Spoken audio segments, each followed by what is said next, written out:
السلام عليكم.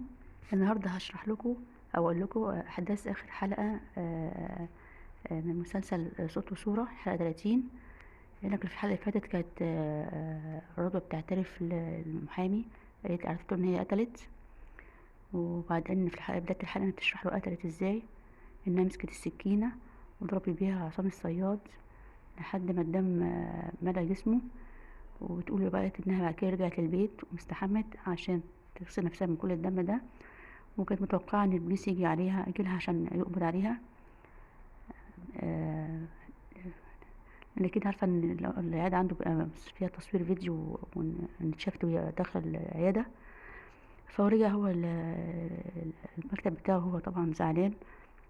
فكان عنده على المكتب، على المكتب عنده ورقة بتاعت شركة شحن تخص اخوه. هو كان دايما مبيفتحش الورق ده، مش بيهتم. فبص عليها فلقى ان اخوه بيشحن ادوات او مستحضرات تجميل بكميات كبيره يعني من بره. فاخوه كان جايله اصلا ساعتها عادي. فراح قال له ايه حكايه شحن ادوات التجميل دي؟ قال له ايه المشكله يعني؟ قال له عصام الصياد كان بيشتغل دكتور تجميل، فانت مكنتش بتشحن حاجه لعصام الصياد؟ قال له لا، انا انا مالي وماله يعني. قال له بس انا شفت ورقه قبل كده يعني، قبل ما تيجي يعني. كان بيوعى بالكلام يعني، كان في اسم عصام الصياد. فقال له ايوه، انا كنت ببقى بشحن ادوات تجميل لعصام الصياد. قال له طب انت ما قلتش الكلام ده قبل كده ليه؟ قال له انت كنت سالتني يعني عشان اقول لك. قال له انت ليك علاقه بعصام الصياد، بتعرفه كويس قوي. وواضح ان يوم الجريمه ان انت ما دفعلكش، كان في شحنه كبيره مثلا بفلوس كتير وما دفعلكش حقها، فقررت تقتله او حصلت مشكله من وقتلته. قال له ما حصلش الكلام ده. فضل المحامي يضغط عليه لحد فعلا ما اعترف له. قال له ايوه، انا عملت كده. هو كان واكل عليا فلوس كتير والراجل ده كان وحش ويستاهل القتل. يعني كنت عارف عنه كل حاجه، سمعته وحشه. فقال له فراح قال له طب اشرح لي ايه اللي حصل بالظبط. قال له حرام، اللي في السجن دي لازم تطلع مظلومه يعني، لازم تقول لي ايه اللي حصل بالظبط. فبدأ برضه يضغط عليه لحد ما قال له ان يومها، يوم الجريمه دي، آه انا كنت رايح له عشان اخد منه الفلوس، اقول له عشان ما دافعش فلوس يعني، عليك فلوس كتير. فقال لي مش هديك حاجه، وفضل يتخانق معايا، قال له مالكش عندي حاجه. ف فعصام الصياد جاب هو يعني، دخلوا مع بعض. هو اللي بدأ مسك علبة يعني جامدة عنده على المكتب، وضرب بيها لأخو المحامي. فأخو المحامي غصب عنه انفعل، طلع من جيبه كان معاه يعني سكينة، طلعها وضرب بيها عصام الصياد. ف وبعدين هو هيشرح له بقى دلوقتي، يجيب منظر الحاجات اللي حصلت يعني بالظبط. خليكم معايا. هو دلوقتي هجيب اهو، نكون لسه في مرحلة مواجهة يعني.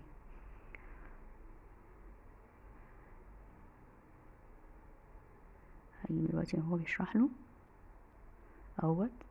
او جابه كان في راح العيادة لعصام الصياد، وقعد يتكلم في موضوع الفلوس، واسمهم اتخانقوا مع بعض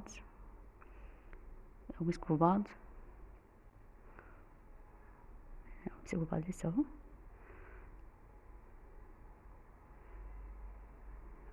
كان عصام الصياد قاعد بيستفز فيه، يقول له مالكش عندي فلوس.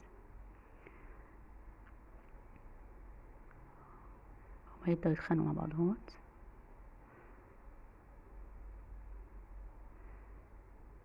فعصام الصياد هيجيب هو او خد العلبة من على مكتبه عشان يضرب بيها اخو المحامي.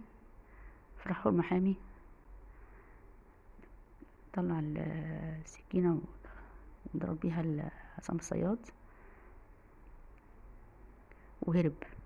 عشان كده كان قبل كده الجبين عبد الغني شاف واحد بيهرب لما كان هو كمان رايح يوم على العيادة، فهو ده اللي كان بيهرب ساعتها من الشباك. ساعتها دخلت رضوى، ما شافت قدامها عصام الصياد واقع، راحت وقعت السكينة من ايديها وهربت، اتخضت وهربت. فرجع اخوه، كان راجع تاني، قرر يرجع تاني، كان في حاجة عشان ياخد السكينة، نسي السكينة بتاعته هناك يعني. ففوجئ ان سكينة رضوى كمان موجودة على الارض، فراح مسكها وضرب بيها تاني عصام الصياد عشان يثبت ان هو اتقتل بالسكينة دي، وخد السكينة معاه وهرب.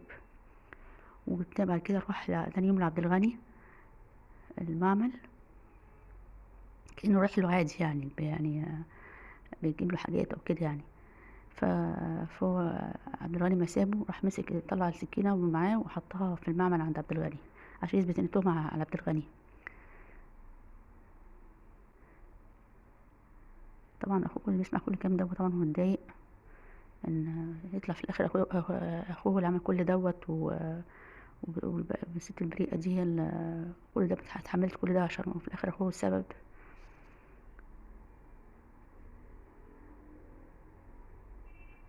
هو كان رايح المعمل لعبد الغني، هو كان عامل نفسه ان هو يعني بيعمل تحليل عنده. فساعتها اهو ساب عنده اللي هو السكينة، جاب لك الباشا الدنيا اهوت.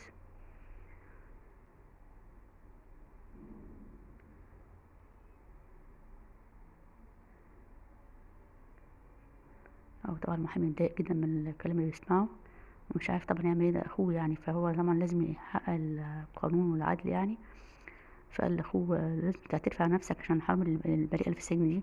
قال له يعني انا صعبان عليك اخوك؟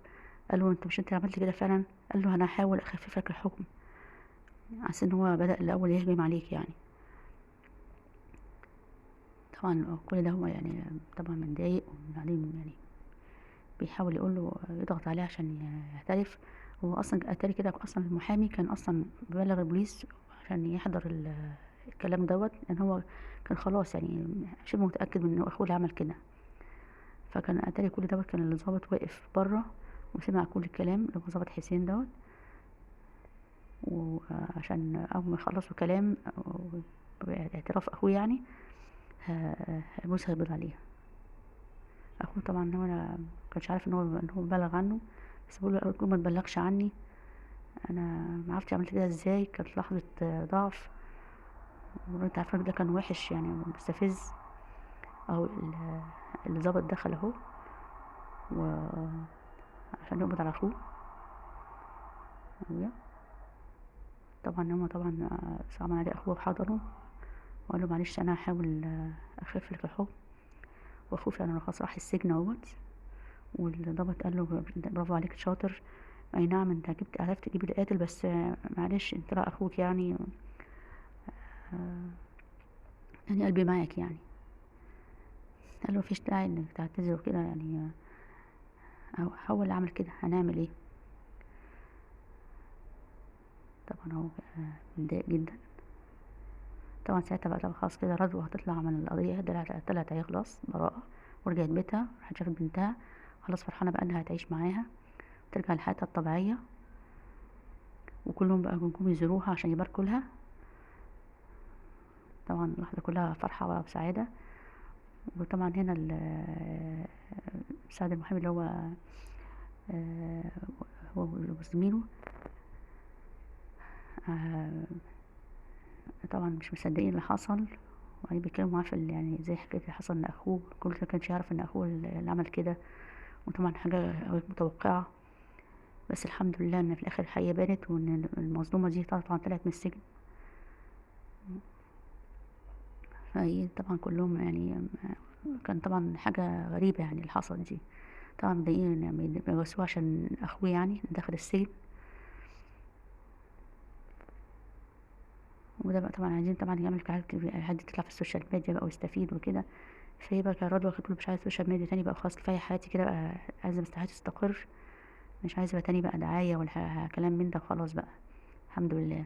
هو راح بقى زارها وبقى مبسوط يعني، وبقى بيبارك لها وقال بيتأسف لها، قالت له مفيش داعي تتأسف، انت مالكش ذنب. وبقى جايبها مع بقى النعناع، يعمل شاي بالنعناع بقى ويشرب معاها بقى ويعني مبسوطين.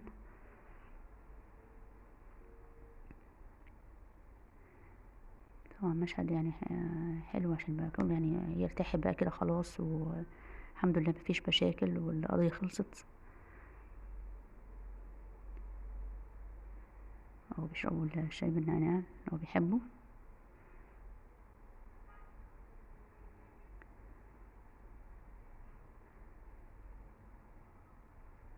خلاص كده وبعد كده جاب المشهد بقى على اختها، وهي بقى بتبعت مساعد المحامي دوت عشان هي بقى يعني خلاص بقى يعني بتأكد له ان هي يعني هما ان شاء الله يبقى يتجوزوا يعني والعلاقة بينهم كويسة. ونبارك على عبد الغني، خلينا خلاص بقى عايش في الشارع في وسط الكلاب، بياكل من اكل الشارع، تبقى زي بيكون اتجنن يعني. ورضوى بقى خلاص بتعيش حياتها خلاص، هي كويسة اهي، وبتبعت رسايل للمحامي بيطمن عليها. وبعدين والناس بقى خلاص بقى في السوشيال ميديا بقى يعني بيباركولها، وبنتها رجعت تروح المدرسة تاني، وحياتها بقت طبيعية عادية خالص. وبنتها يا ماما عايزين بقى نصور فيديو مع بعض بالمناسبة الحلوة دي، ان احنا رجعنا حياتنا كويسة تاني. قالت لا انا مش عايزة تاني سوشيال ميديا وفيديوهات. قالت لا الفيديو ده عشان احنا بس. ممكن بس تبعته لعمه ايه اللي هو المحامي. وكده خلاص خلصت الحلقة الأخيرة، نهاية جميلة بقى وسعيدة اهيت. أرجو إن انتوا تكونوا يعني يعني أكون وصلت لكم الشرح كويس، وأرجو إنكم تشتركوا في قناتي. شكرا.